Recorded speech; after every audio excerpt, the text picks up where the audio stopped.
Hello, it's Oren Prunken, and today I want to talk about objections and concerns when you're selling. So there's a book I really want to buy. It comes up to about $50, so it's not an impulse buy, and it's not too expensive. So it kind of sits in that middle ground. And look, I know I need the book. I have the budget for it. You know, the timing's right. I can actually pay for it. It's just not in that sweet spot of being an impulse buyer where I'll just drop money without thinking of it. So there's some other buying objections that come up, and the first one is, look, I know this book does what it says it does. I know it's going to give me what I want. Not only that, well, I know that because it's got tons of testimonials. I just believe the author is going to deliver on their promise.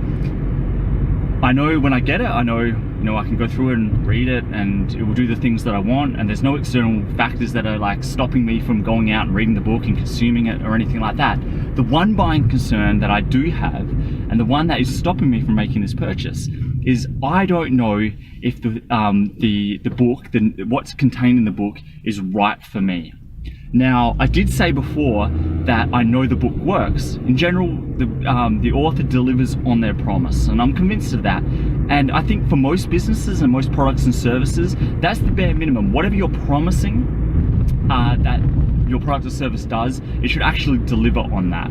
So that's kind of a bare minimum and a given, but this author's gone out of the way to give like tons and tons of evidence to show that it does. So I'm well and truly convinced of that. But the thing that they fall down on, the thing that I think a lot of founders and entrepreneurs and small business owners fall down on, is the convincing someone that it will work for them.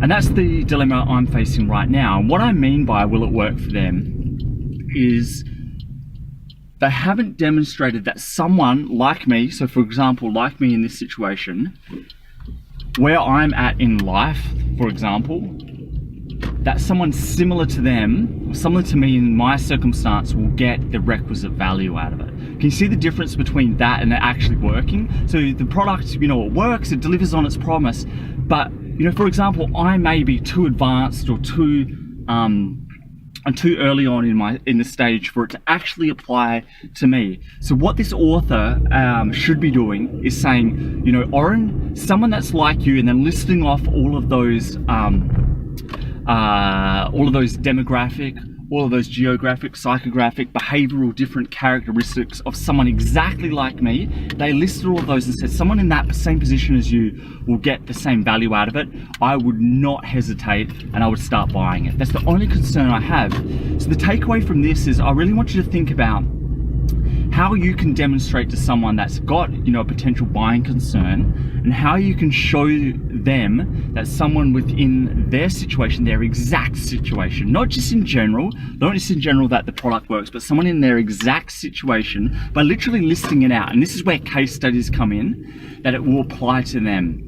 That is what's going to get you over that next buying concern, is if you can demonstrate that. And I really think a case study that outlines specifically who that person is and how it could apply to them specifically, not just in general, you'll blow through most buying concerns. So I hope that's useful to you. I'd love you to go try it out, see what happens, and then let me know how you go. Thanks. Thanks for listening. And if you like what was on here and want more, please go to orenprunken.com.